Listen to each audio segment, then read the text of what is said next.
Welcome to Kenton's videos. Enjoy the video. You begin by opening Stat Right Arrow Edit and putting every measurement into one list, for example L1. Once done, scan the column to remove blanks or text. Those stop the calculator from counting properly. Make sure mode is set to statistics and not to degree or radian only. This affects later functions. Now that your list is clean and active, you are ready to run the statistics routine to compute the mean, which sums values and divides by the count. You now press Stat, move to Calc, then choose one var stats. This command performs the sum and division automatically. After selecting the source list like L1, press Enter twice to run.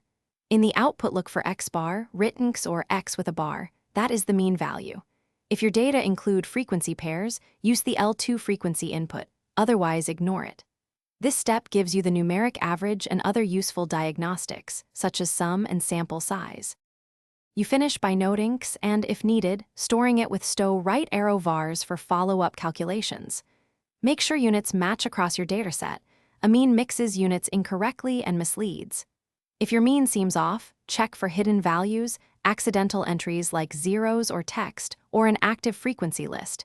These are common causes.